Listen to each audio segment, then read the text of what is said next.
Get out the insurance cards, get out the copays. The office is open, my friends. Brought to you by drroto.com.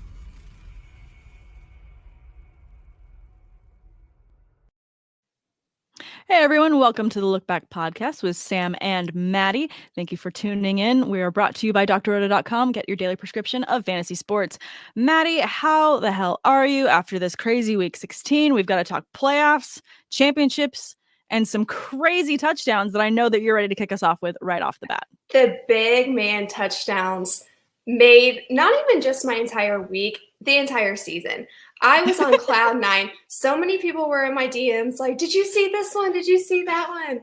Even my papa knew. Like my papa called me and said, did you see the offensive lineman scored? Bless his heart. He had no idea that two others did before him, but it was fine. That's adorable. I love it. It was awesome. Aww. Yeah. And Lane Johnson's one of my favorite players like ever. So I was just pumped. It was such a good weekend. Love it. Yeah. So let's break down how you like to call them, the thick sixes. Let's break them down by your favorites because there were so many. Ranking them? Yeah. I want you to rank them because I know that these are cherished moments for you. So I want you to fully dissect them however you'd like to. Oh man. Okay. So that we can fully enjoy them. So the Lane Johnson one had to be my number one. I think I have some bias there, but that was my number one. But he jumped up into the stands after. It was a beautiful, magical moment. And yes, you saw him standing there for so long, I felt like, in the end zone, and he was wide open. And I was like, was he eligible? I wasn't paying that much attention to it. And I was like, oh my gosh. So it felt like it happened in slow motion, that one. Yes. And it was a late call too of like, and he was eligible. It's like, thank you. Could you not be more on the ball with that so we could breathe? I know. I was watching at a sports bar and everybody was like, what just happened? Can that happen? And yeah. And then the Terrence Steele one I really liked just because I'm a big fan of him. I feel like he's put in a lot of hard work this offseason and he came back and he's doing well this year. So that was really exciting. Nice. And then, okay, so this one isn't a thick six, but it's a thick pick six, which also counts. Definitely and D-Law, I mean, he hits it first. Yeah. He bats it back to himself, and then he returns it for six. And that was crazy. The self-tip. That was good. That's unbelievable. What an athletic move. And then we can go to McDermott. Yeah, we're going to go him. And then Richardson. Richardson was cool, but it was a mistake by Trevor Lawrence. So it's not as cool if it wasn't designed or it wasn't like super athletic. Yeah, it wasn't planned. Like it was a little bit just trying to save the day kind of a moment, which you love him being that aware. That tells a lot about the player to have that self-awareness of what's going on with the play. It broke down. Things aren't going well. How can I help? Like that's definitely good. I appreciate the hustle. But I mean, just to even have 5 to rank, are you kidding me? I know.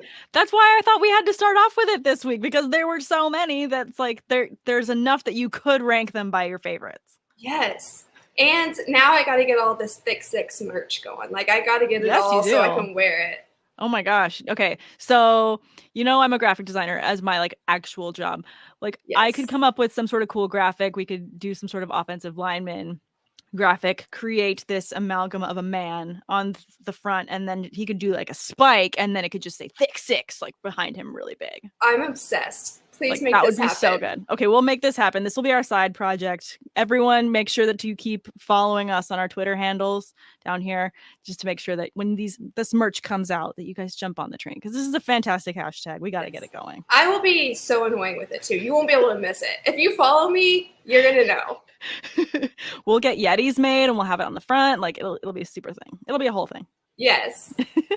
I love it. I'm obsessed. All right, let's talk about a couple of the players. We're going to go just by position across the week on how everyone performed. Let's start off at the top with Justin Herbert and the Chargers going ahead and underwhelming all of their fans, their small fan base that they have, but also just with Houston having this huge upset on them and really capping Justin Herbert's value for the week. I mean, he did have over 300 passing yards, but he only had 1 touchdown, which if you were in a playoff position, you were very upset, underwhelmed, and even more upset by the 2 interceptions that he had. An absolute brutal week for him. Yeah, you can tell that they were definitely, the Chargers as a whole were affected by COVID. Like Eckler being out was huge for them. Yeah. Huge for them.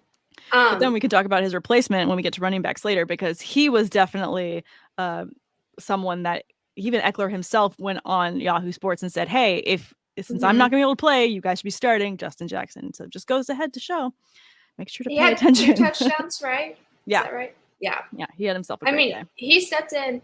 I know people are sick of hearing me say this, but I'm sick of watching the right side of that line. It's such a problem, and somebody's got to do something about it. Yeah, they're going to have to do something about that to fix it ASAP, because it was just brutal to watch him just have this onslaught coming, and it was just no end in sight, and you could tell he couldn't get his feet under him the whole game. He was never going to be able to right the ship with the way that things were going. It was just very disappointing. And that's such a consistent thing with the Chargers. It happens. You can tell if the Chargers are going to win or lose by literally like the first offensive drive, because what happens is so Herbert is a rhythmic quarterback, and if you disrupt that at all at the beginning, he can't bounce back from that. I don't know what it is, but if you can get after him that first drive and blow that up, he can't recover. And that's exactly what they did. Yeah. And they should not have won, really. The Texans shouldn't have beat the Chargers. No, they shouldn't have. But I think it also is a testament to the fact that, there's these teams where you think, okay, well, they're going to be playing – they're going to tank. There's like this intentional tanking mindset of, well, why are we even playing this person? Why are we even trying to do this? We're just play for draft picks. But it also shows a lot in their locker room and other teams as well that we can talk about. Them just trying to be present and win just for the sake of winning, just to continue this competitiveness. And I think the Texans have been doing that a lot as of very little too late to make themselves viable for the playoffs. But at the same time, this is a huge win for them, I think, as a culture, because when you look at the Texans franchise, they've got a litany of other issues they've had to deal with the last couple of years. So to have the team go out and get a win like this, that's a huge win for them. And so that's just for the players alone. That's, I think, a really big thing for them. And then I'm thinking about, what's the other team I wanted to mention? The Lions too, and how they're trying so hard to play well for Dan Campbell. And it's great to see the players that are putting in that level of effort for their coach. Thanks, Kyle, for tuning in. We appreciate you. Thanks, Kyle. No, I totally agree with you. We're going to be better about putting these comments up too. Oh, yeah. I didn't even realize we had so many comments. We have so many comments. Thank you, Albert, for tuning in. We appreciate you. He's saying, good evening, ladies. Kyle, Sam going right for the tough questions. She does that. She's good at that. They're not tough questions. What's up, Will? I appreciate Will. He's the best. He had such a nice tweet for us last week. He did. Really appreciate him. He's a fantastic supporter of not just like fantasy sports, but women in fantasy sports. He's such a good supporter. We love you guys joining and having a good chat with us. Albert saying Chargers defense -3 points. Yeah. There was a lot. I think I could have run through the Chargers defense. Give me the ball. I can tuck. I can ball protect. We both could have. Would have been ridiculous. But yeah, Kyle jumping in there saying, sorry, that's crazy. Good process to play against Houston. Yeah, it was a crazy game for sure. And we can talk about defense as well, because I know a lot of people either won or lost because of the Cowboys defense and the way that they played last night, because that was also a ridiculous game. But let's stick with the quarterback position and talk about Matt Stafford, because I know that he underwhelmed a lot of fantasy managers this weekend, having just under 200 passing yards, 1 touchdown, and 3 interceptions. Like, ouch. He said it himself. He's like, I didn't have a good day. No. It's not good. And at least with him, being the veteran presence he is, he owns up to when he's had a bad day. But, I had a bad day doesn't get us our championships for fantasy. So yeah. That was brutal. But at least Patrick Mahomes saved himself and had another fantastic week, having 3 passing touchdowns, 258 yards. So you love that. He had a fantastic game against my Steelers. It is what it is. We're going to rebuild. That game was so hard to watch. It was painful. I was like, can we be done? Can we be done? I think everybody felt that way. I just wanted it to be over so badly. And it is really sad that this is how Big Ben's going to go out. Like, he should have just bit the bullet and called it quits a couple years ago. Like, go out on a high. Yeah, I understand that, wanting to go out on a high for the organization, for your teammates and all these things. And then also thinking like, we could bring it back next year. We can run it back, but it's just all, 2020 hindsight is the whole issue. And you're just like, okay, well, that would have been the year to do it, not this year. And it just sucks that, we don't have any kind of support to help even try and win out at the end, just to like give him that high at the end. We just are so depleted, dealing with plenty of other injuries as well. I'm pretty sure TJ Watt is playing hurt, very hurt, and he shouldn't be playing because he's just not looking like himself either. And there's just a lot of pieces that are not connecting. So it's brutal. Obviously, hopefully better things ahead. And I did get a Najee Harris jersey for Christmas. So. Yay! What a good jersey to have too. Things are gonna get better. Gonna get better. I even think fine. I always trash on the offensive line, but I even think the offensive line will get a little bit better once we have a new quarterback in there. Yes. I will say they did pan over and they had this shot of Ben on the sidelines and he had like all of his teammates around him. And all I could think about is, do you remember that scene from Billy Madison when he's sitting crisscross applesauce with like all the little kindergartners? Yeah. Like that's what I feel like Big Ben looked like. I'm like, you're too old. You got to go.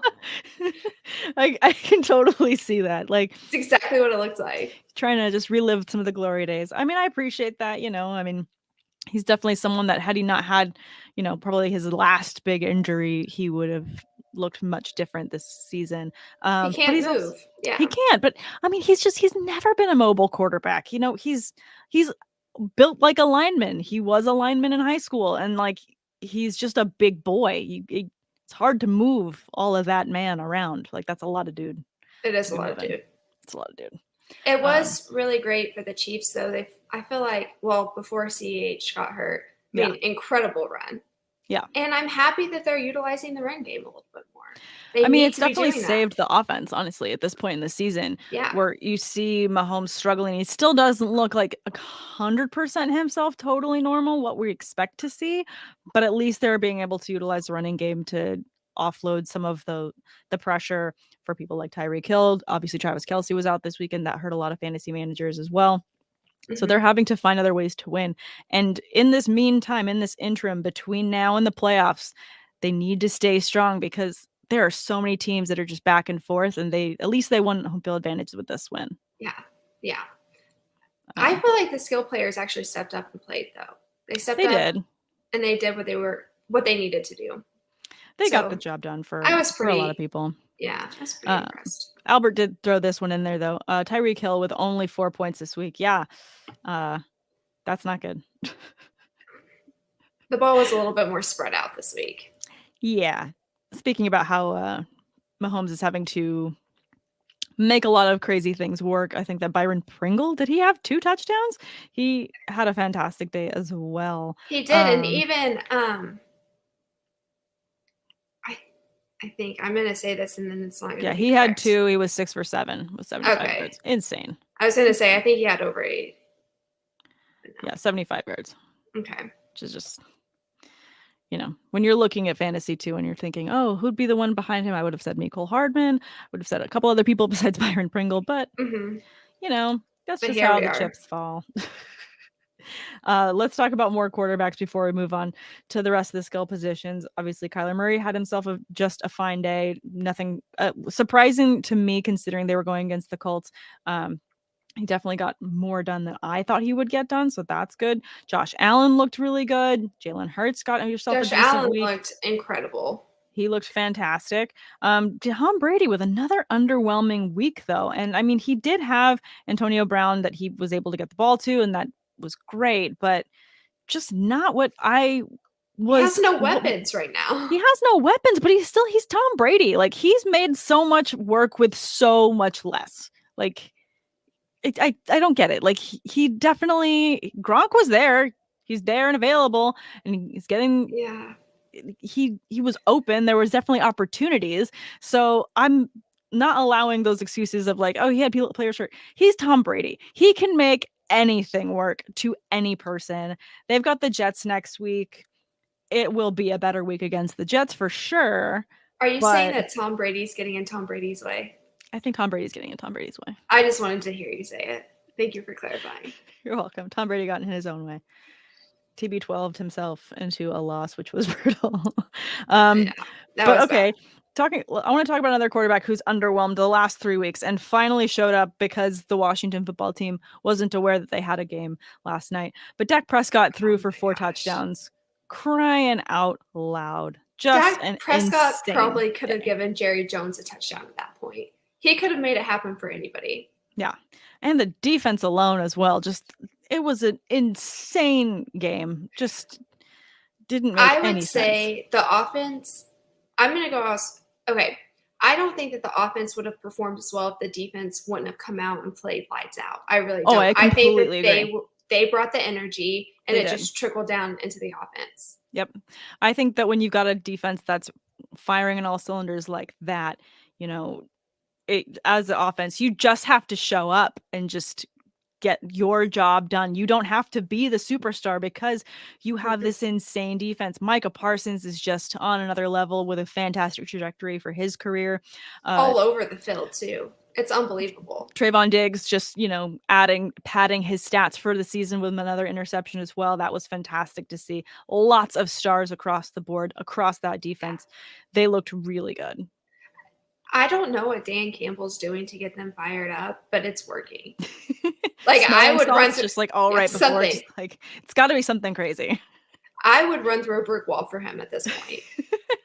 Yeah, it feels like the players have that energy too. Like every time they run out on defense, like you don't want to face this defense. It is a brutal defense. If they push through and they can get further into the playoffs, it will be because of this defense, like that they're able to do these things. And it's crazy because if you actually watch what's happening, none of them are coming out and lining up in the same spot each play, each drive, nothing. They are bouncing around the field like ping pong balls, and it's unbelievable that they're so good at every position.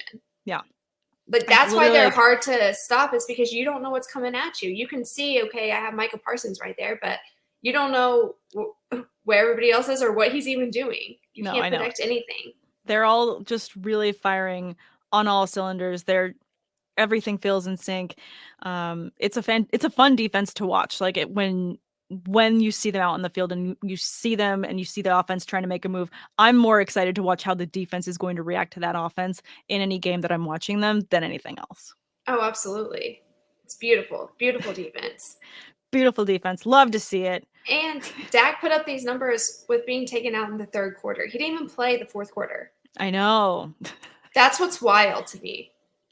That is crazy. It doesn't make any sense, but it makes tons of sense. I will say Zeke is not Zeke without Pollard there. No. And his fumble, that was bad. Thankfully they were up, but I don't know what's going on with him. I don't know if he's still hurt or what, but I have not been impressed with him. He had a couple of missed blocking assignments this week, which wasn't a big deal because they were up so much. But at the same time, in a tight game, you got to fix those mistakes. Definitely. It'll be interesting to see how they fare against Arizona next week. Obviously, Zeke had a catching touchdown. He had a running touchdown. He had 9 attempts for 37 yards. The touchdowns are what kind of saved his day because he didn't have a crazy amount of volume there. But it will be interesting to see how things shake out against Arizona. I mean, going forward, I agree. Pollard is definitely still a flex-worthy option as well, just because he's so well utilized. Mm-hmm. Pulling up his numbers now. Yeah, I mean, he gets used in the passing game. I mean, he didn't have an insane game because he didn't get the touchdowns, but he's right there in the mix, in the work. But I'm telling you, Zeke doesn't score like that if Pollard's not in the game. And that's what you have to watch, is if you're a Zeke owner, you've got to see if Pollard's going to be playing or not. And I don't know why it is, but that is the way it is right now. Somehow it helps him out. It is what it is. It is what it is. Somehow it works. But let's talk about the other running back leaders of the week. We talked about Justin Jackson earlier. He had 2 rushing touchdowns, which was fantastic. If you were just in a desperate need and you needed to throw someone in there because Eckler was out, you were very happy with that. I mean, in one league that I'm looking at, he had over 34 fantasy points. He had 11 attempts for 64 rushing yards. He was 8 of 9 on his catches and just under 100 receiving yards with 98 yards. Insane numbers. Absolutely insane. And who would have thought? If Eckler misses another week, which we don't know if he will or not, although knowing how active he is on social media, I'm sure he will be very quick to let everyone know whether or not he's playing. Everybody's going to know. Yeah. Everyone's going to know. It's not going to be a mystery. At least there's not that mystery. Like, you have to kind of wonder with some teams, and there's always like, oh, well, maybe they're not going to release that. You know, he's not practicing, but like, there's not a mystery with Austin Eckler. He knows how fervent we are with our fantasy news and knowledge, and so he's helping us out. So at least you have that. So if you have him, make sure you're following him on all forms of social media. Yes. Albert jumping in here and saying that Burrow to Higgins stack, though, this weekend, that was also a very tasty fantasy stack. T. Higgins is just mismatched city. Well, first of all, you guys have to acknowledge the fact that the Ravens had like their 4-string, not even on the practice squad, people being signed and going to play. The secondary was absolutely terrible. Eckler was activated off the COVID list today, is what Albert says. Thank you, Albert. We appreciate that. The Ravens, they were playing with half of a team. So we'll start off with that. Yeah. And I mean, and honestly, they didn't look terrible coming out the first half. You guys all know how I feel about Villanueva. Yeah.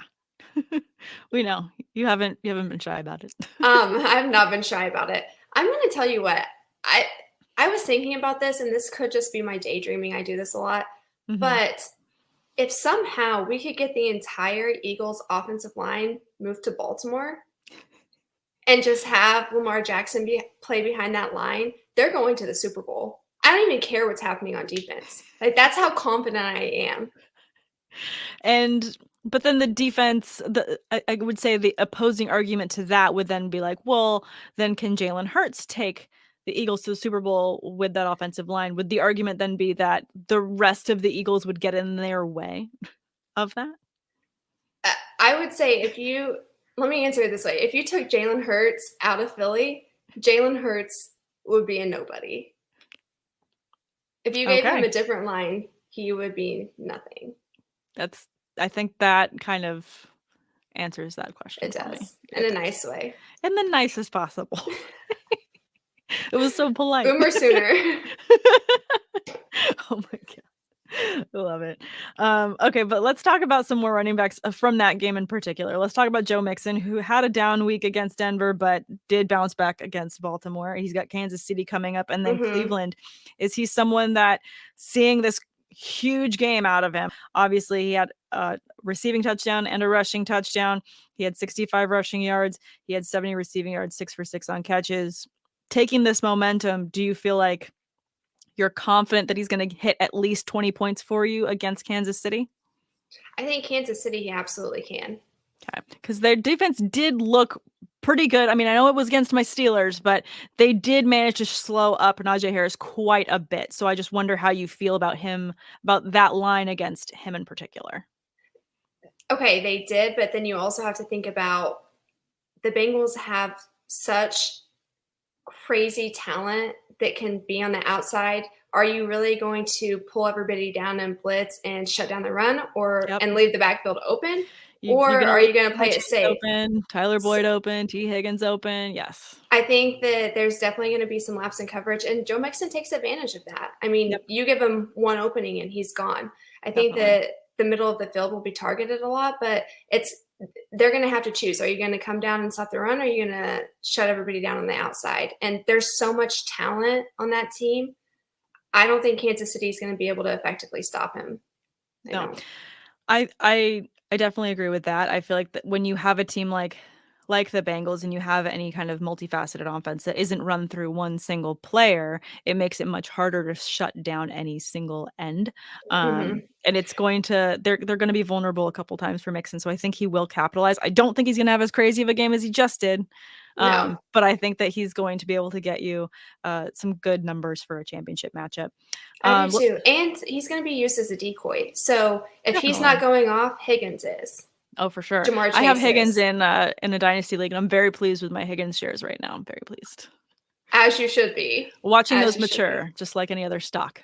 I'm not going to start talking about stocks because I don't have stocks. But let's talk about another running back that you maybe started, maybe didn't, maybe was someone sitting in the waiver wire that you're looking at this week. But Rex Burkhead just had an insane day against the Chargers. Unbelievable. And if you have him, you're starting him next week, because why would you not?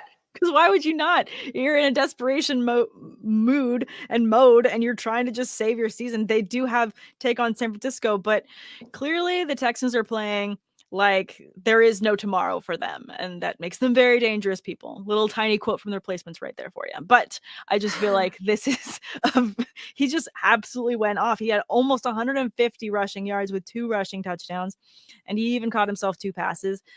This is just one of those crazy moments. I don't know that he's going to make my Stock Watch article this week, because I feel like it is a bit too fluky to then bank full, championships on. But hey, definitely worth a flyer in at least one DFS lineup.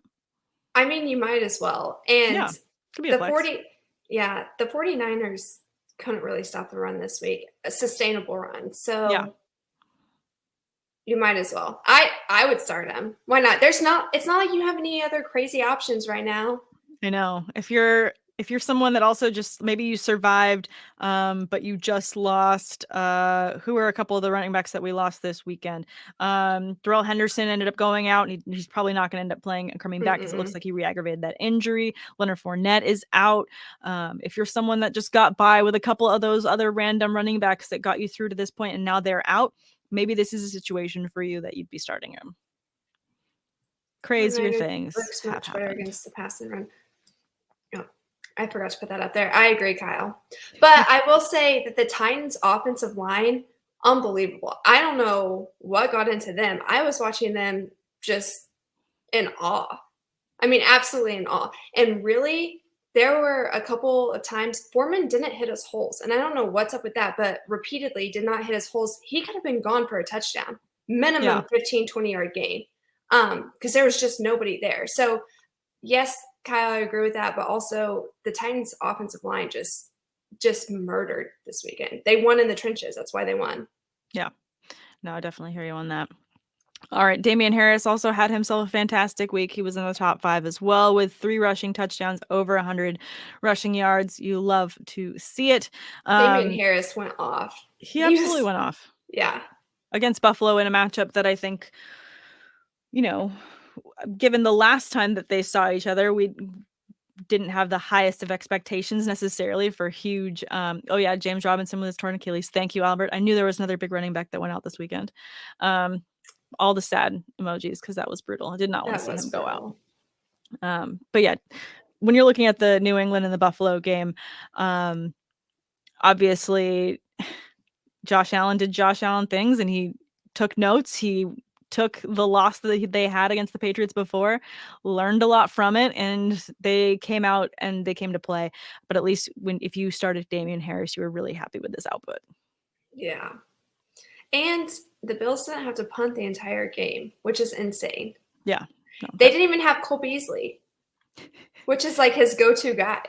It is his go-to guy. I don't know. It's his security blanket. I don't know that he's going to see him the rest of the season, though. He's got some off the field things going on with he's got some fines to pay, so I think that he might have to pick up a second job, to help pay off those little COVID fines. No big deal. It's just like over $100,000 in fines. No big deal. He can just do a commercial, What's wild is he was so crazy vocal about it too. Like, I would just not be that vocal. That's why I feel like he gets fined even more. Yeah, just keep it on the down low. Keep it on the down low. We all know that everyone gets crazy. Just hide your crazy a little. Hide your crazy. Yeah. That's the takeaway from the last 2 Pretend like your first 2 weeks in a relationship. You don't show your crazy until like the third don't month. Unpack that baggage. You think that we just allow that baggage to go? No, hide the crazy. Gotta be strategic with the so crazy. So you're offered that first drawer. Okay, now I have a drawer. Yeah. And then wait till your toothbrush is in, and then you're golden. Then unload all of the baggage of the crazy. Hey, you let me have a drawer here. This is all your fault now. So honestly, we give such good advice on this show. I don't know why the NFL doesn't just hire us. Such good advice. We're really good at it. All right, let's talk about people that underwhelmed. Cordero Patterson underwhelmed again. At this point, can we even say that he underwhelmed? Because he's been so underwhelming this whole season. Cordero Patterson's had a fantastic start to the season, and he had some very good games. So he had some huge breakout games, But he has gone from hot. His hottest week after playing New England when he was out was against Jacksonville, and he had the 2 touchdowns, and he had over 100 yards rushing.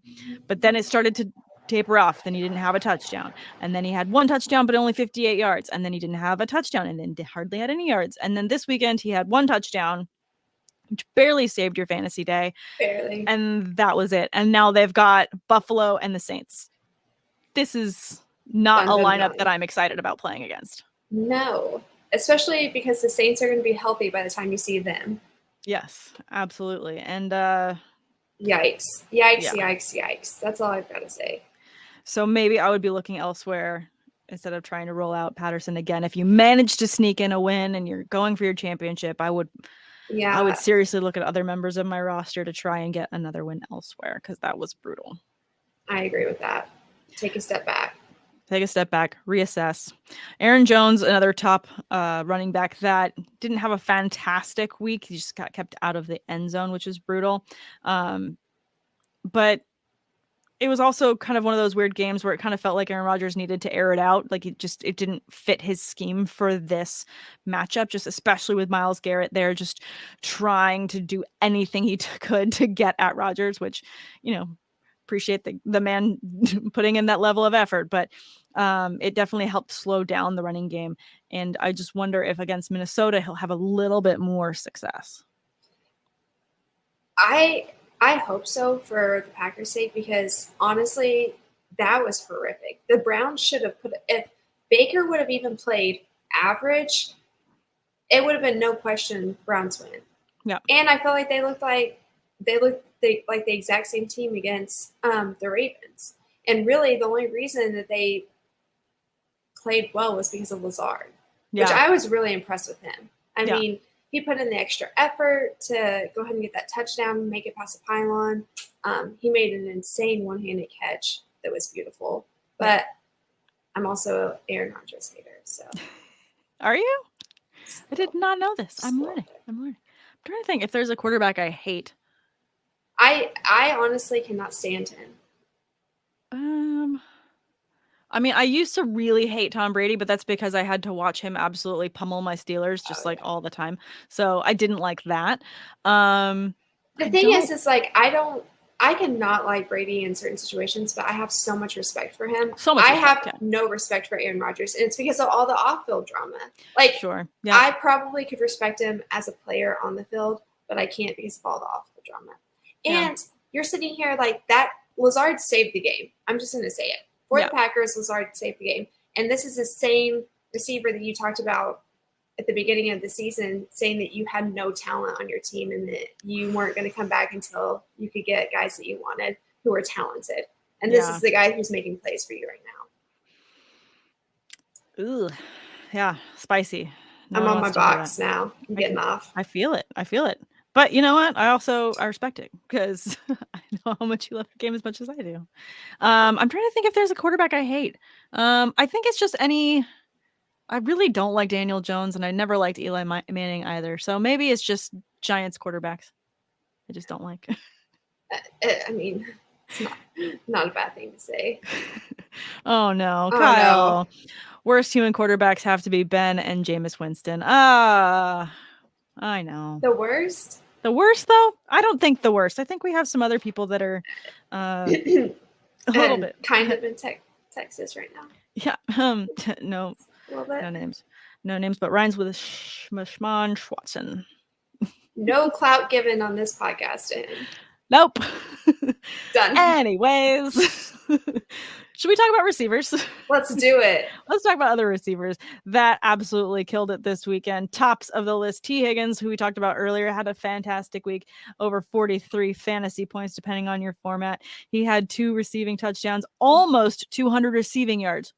Crying out loud. 6 yards shy of that. 194 yards. You love to see it. 12 of 13. We were talking about the depth that they have at talent there in the Bengals, and it's when you're covering Jamar Chase, who is also an insanely talented receiver, fantastic at the position, and then you think, well, he's got to find somebody else. You got plenty to be scared about now when you see a player like that have such an insane individual performance. Absolutely. I mean, we've talked about it. They use Mixon as a ploy so that it opens up the outside. And who are you going to try to take down? You have to decide. You can't go man and not have either Chase or Higgins win. You just can't. And Higgins is like one big tall string bean. He's like the perfect target. Yeah. Love it. Yeah. He's filling in everything that I originally thought Auden Tate would fill in a couple years back when they first got him, because he's so tall. I was like, oh, this is the perfect red zone threat. Love him for this team, but he hasn't panned out. He's on IR now. But Higgins fills in that need of having that big, tall target, which is fantastic. Obviously, if you have to shut down Jamar Chase, you do. But then you've got Tyler Boyd, who also had a decent week as well. He had a touchdown of 85 yards. It just shows what happens when you allow Joe Burrow to get this level of confidence in a game, to be this succinct for the entire game. You're going to end up getting this level of Burrow that we've all been like aware that he can be when he's that even keeled. And it just produces crazy fantasy numbers. Kyle, this is the question of the week. Ooh, should Higgins be ranked ahead of Jamar Chase next week? Against Kansas City, that's really tough. It is tough. And my reason for not ranking him ahead of Jamar Chase, I would be Tyler Boyd, because if the team decides to go and just cover the hell out of T. Higgins and Jamar Chase, you've just got that in Tyler Boyd. There are 3 pass catchers you do not want to leave open, so they have to cover all of them.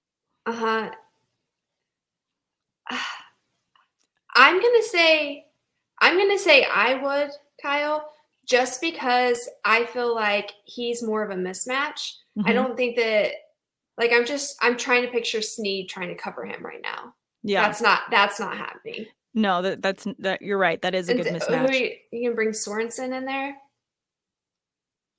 No. Don't like that one either. I would say yes for this game, but honestly, they're both going to be good targets this week. Yeah, they're all going to be fantastic targets. I mean, this is going to be a shootout. I think this is going to be one of those games, them against Kansas City, where, the rubber meets the road on like exactly how high-powered these offenses can be. I don't think so. I think that it's going to come down to who they decide to play, or who do they decide to cover and win. Burrow's going to find the open guy. So you're going off this question. Is there something about defensive matchups that can give a clue to which Bengals wide receiver will blow up on any given game? That is a good question. Mm-hmm. Sorry, and how do you want to answer that one? I just said it really just depends on how the defense decides to cover them. Yeah. So I would say no, I don't think so. Because, I mean, we've seen them do the same thing in zone and heavy. Nobody really heavy blitzes them now because it just leaves the backfield wide open, unless you're the Ravens. You guys were playing very hurt. Yes. A lot of people There's out. nobody back there. Nobody back there. Yeah. No, I don't think that there's in my opinion, I don't think that there's any clue as to what's going to happen before it actually happens.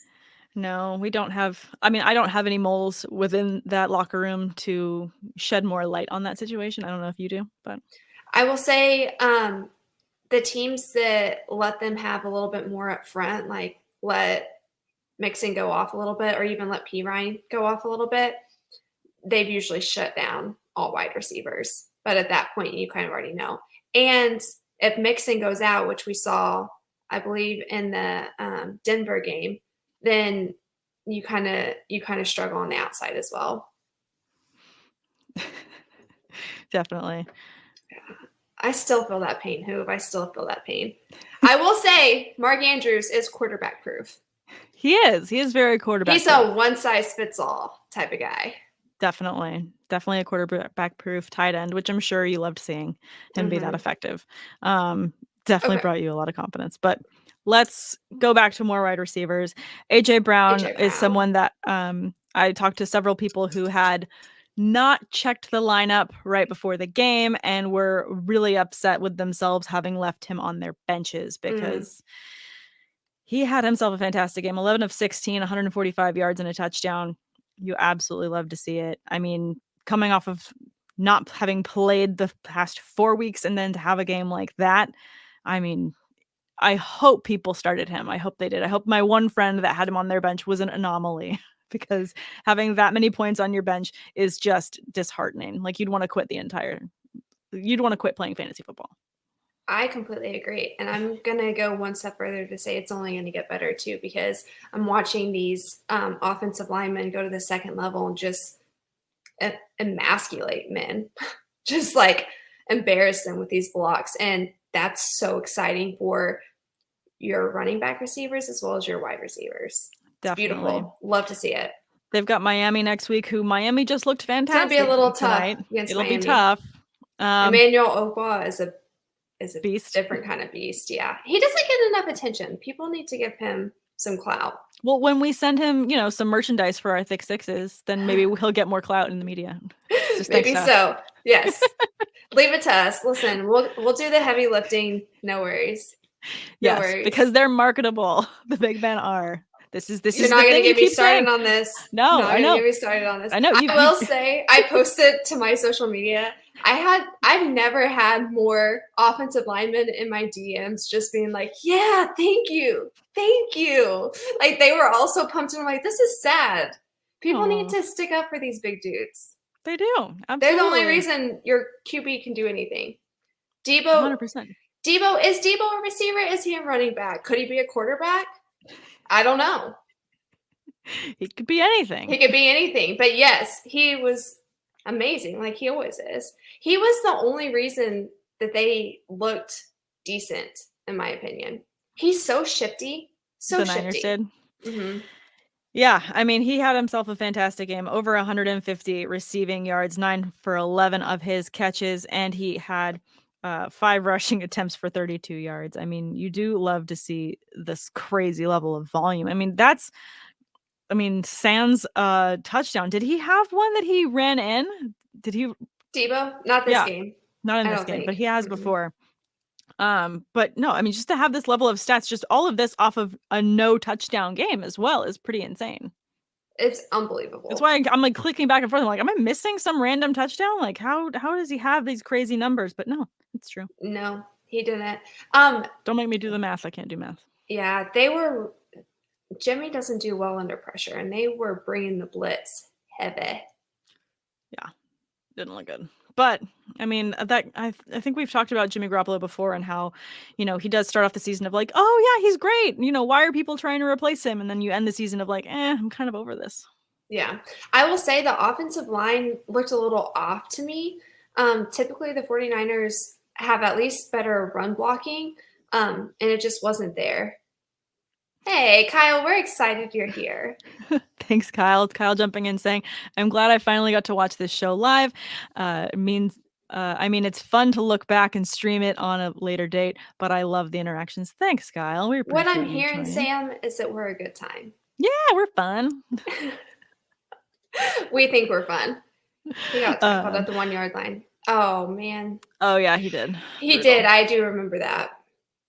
Man, Albert with the memory. Wow. Love it. And then Hoove saying, all right, Maddie, keep taking shots at my Niners. Hoove, hey. Fix the offensive line. I don't know what happened this game. They couldn't handle the blitz. They couldn't handle zone blitz, especially. I was like, have you guys ever seen this before? It was new to them. It was new. It was a surprise. 45-degree stance tackles. Let's go. Absolutely brutal. All right, I want to talk about some receivers that underwhelmed here as well. Going across, CeeDee Lamb obviously hasn't produced as of late what you'd expect him to, and I don't know that we're going to be seeing that. I mean, after talking about how effective Dallas's defense has been and that the offense hasn't necessarily had to show up as crazy as they need to, do we expect some sort of turnaround for CeeDee Lamb and the rest of the receivers against Arizona? Or do we expect it to be another touchdownless week for CeeDee Lamb? He hasn't had a touchdown since week 10. What? That's weird. I can't believe I'm reading that. Yeah. Well, now we're also back to having 3 really great eligible receivers, and they've kind of it's the same thing. They've had to choose. And it's just been CeeDee's been the guy that's been like the decoy. I feel like that's probably going to continue into next week. I agree. And the Cardinals are going to come back with a chip on their shoulder, and it's going to be a big test for the Cowboys because the Cowboys are going to come out riding this high. And I think it's going to be a defensive showdown. I don't know. I don't trust CeeDee next week. No. And I love him. I think he's a great receiver. He might make my list of wide receivers with their stock dropping this coming week. Let's put it that way. I'm just not. And it's not a knock on him at all. No, this is absolutely the situation of the way that the Cowboys are playing, the way the defense has shown up, and the way that Dak has had to make other players more viable for himself just to stay afloat. Albert wants to know, is Trey Lance starting this coming week? I do not think so. No. Jimmy Garoppolo had over 300 passing yards and at least one touchdown. I mean, he would have had to have a far, far worse week to get benched. I think they're going to see the rest of the season out with him. Barring anything crazy, I do not see Trey Lance getting in there. Unless they get to a crazy lead, then you could see some Trey Lance, but I don't think it's happening. They play the Texans next week. It's a lot of what I'm talking about it can be fixed on the offensive line, I think. Jimmy G's more comfy whenever he has nice protection. So I don't think the I don't think the Texans are going to threaten that too much. Yeah. And then Albert, Kyle also jumping in here and saying, I think that the report is that they will test out Jimmy throwing later in the week, but looks like Lance has a better than 50-50 shot at starting. So I didn't see that. From what I heard this morning, he was good to go, though. He just wasn't going to practice. Yeah, that's the other thing. They could probably just rest him and it'll be fine, and they'll end up getting the start. You guys also have to remember, like, we are into game management mode. Like, there's a whole extra game at the end of the season. Yes, that is also a huge take especially for fantasy takeaways. I mean, I don't know how many leagues you have that have adjusted the style at which they do the playoffs because of the extended season. But one league that I'm in, our championship matchup was this past weekend. And I know that one rule that we'll be reassessing next year is pushing it another week so that we can have more of a wild card kind of round going into the playoffs and extend it into that later week. But at least for that league, we wanted to see what kind of load management they were going to have with some big players, whether or not the NFL was even going to do it. And at this point, it doesn't seem like they're really doing that very much with many players because it's the NFL and they're also dealing with so many players that are out due to COVID. That they can't afford to do some sort of load management situation with any of their players. But I think that's also why we're seeing teams that are really stacked, like Dallas defensively. The fact that these guys are able to play multiple positions and the depth is there, that's why they seem so successful, is because they're able to rest a little bit more. Definitely. But no, I keep doing this. I keep reading the comments and not putting up there. Yes, I agree with Kyle. Kyle, Albert, definitely something to monitor. Definitely something to monitor. I obviously think that there should be a better week ahead for Tyreek Hill. I mean, I can't imagine him going another week with only 2 catches. They see Cincinnati next week. He's just such a speed demon that I wouldn't want to bet against him. Not next week. Next week's going to be tough. That's going to be a mismatch. He is so quick. It's just going to be, yeah. He'll have to keep running all over the place, getting open. I think it'll only help him to have Travis Kelce back because he is such a big target for a lot of defenses to try and shut down as well. Hopefully he does get back. The Bengals have been pretty decent with shutting down tight ends. And, I mean, now that CH is hurt again, I don't know if he's playing or not. Is he back? Yeah, I think it's a bit of a question. He's questionable. Yeah. So Williams hasn't really proved that well, and then you have Patrick Mahomes. So I don't think that he's going to have his best game of the year, but I do think it's going to be better than what he showed us this week. Definitely. Let's talk about tight ends quickly then, since we just touched briefly on Travis Kelce. Obviously he's out and hopefully he does come back this next week. George Kittle had a very underwhelming week. He only had 2 catches on 3 targets for 21 yards. Brutal, but again, hopefully against Houston, they can get him more involved. Dalton Schultz, on the other hand, had a fantastic game for tight ends, at least, with 8 catches on 9 targets, 82 yards, and a touchdown as well. Mm-hmm. And Dalton Schultz is becoming that guy. Mm-hmm. He's becoming this kind of safety net for Dak when his receivers are all covered. Yes. Which And is great. Yeah. And he's doing a lot of this coming off the ball. He did miss a couple, or there was one big reception that he missed that could have solidified him a little bit more, but he's growing. He's improving each week. I already talked about, everybody knows I'm a big fan of Hot Mark. Mark Andrews killed it this week, quarterback proof. No matter who's in there, he's going to get targets. Yes. Let's talk about Kyle Pitts, who had a fantastic week, over 100 receiving yards, 6 for 6 on his catches. Still got kept out of the end zone, which is brutal, but they take on Buffalo next week. Are you thinking another big week for him, or is it going to cool off because this Buffalo's defense is pretty tough? I do think it's going to cool off a little bit. Kyle Pitts is about to face things that he hasn't really seen much in the league defensively. But yeah, I mean, he's another one of those guys that's just like an incredible mismatch. It goes back to he's one of the only people on that team that's an eligible target. Yeah. So if you can shut him down, you keep him out of the end zone, which is what happened this week. It helps you out a little bit. So I think that they're going to come out ready for Kyle Pitts. Definitely going to come out ready for him. I mean, it's a tough offense to find bright spots in, so I'm sure it's going to be pretty quick for them to make sure they cover them well. On the other side of the ball, Dawson Knox had 1 touchdown that kind of saved his fantasy week, but he did only have 2 catches against New England. Against Atlanta, I like him a little bit more. I like him a lot more. A lot more. He's going to find the end zone. Yeah. No, he'll definitely have a much better week next week. He'll be on my stock up, definitely going into that article this coming week. And then another tight end that very much disappointed, Hunter Henry, only a single catch. Coming off of 2 touchdowns and 6 catches.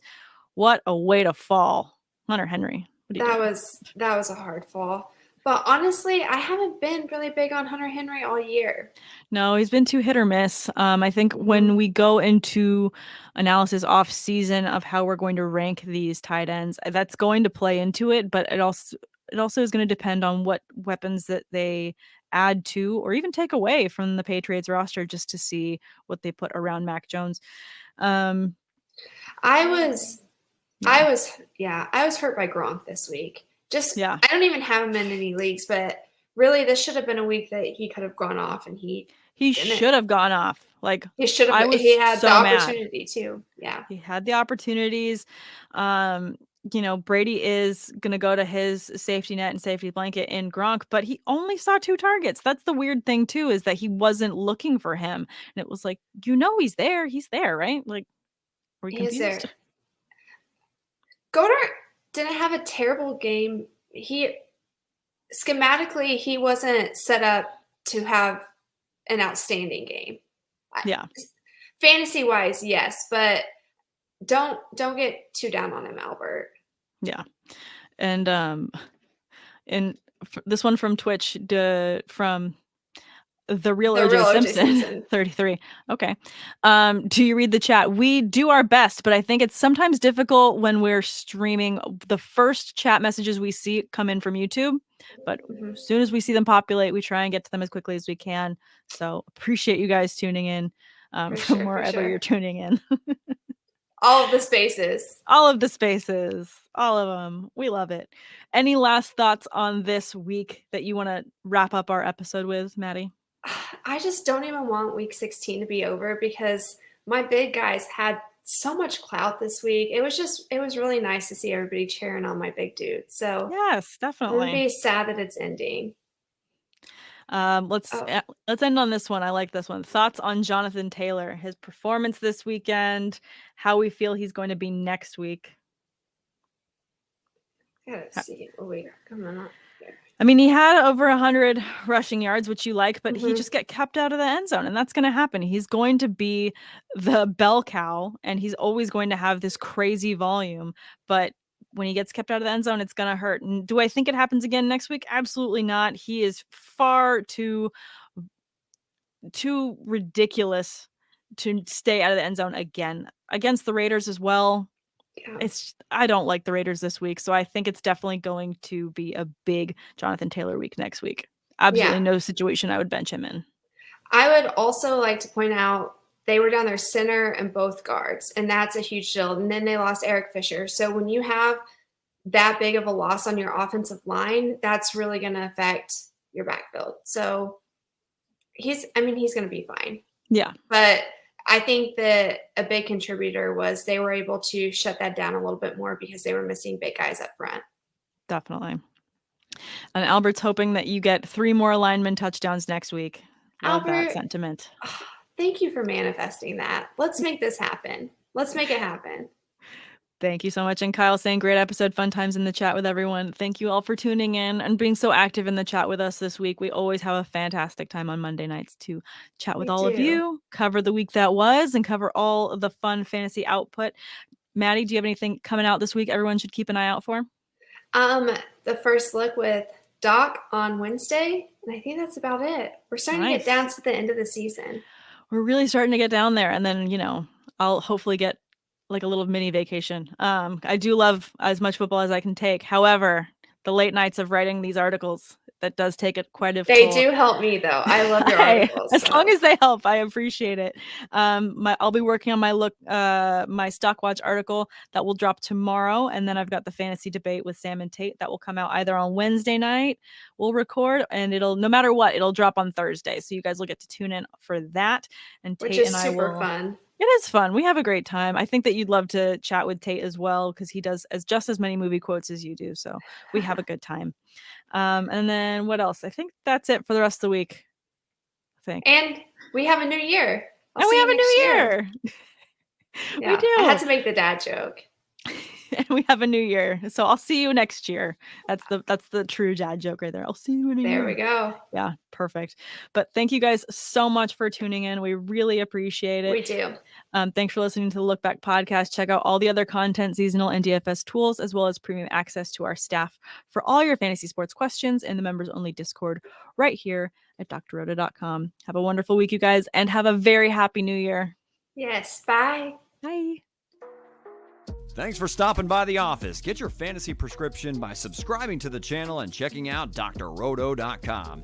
And until the next visit, be well and take care.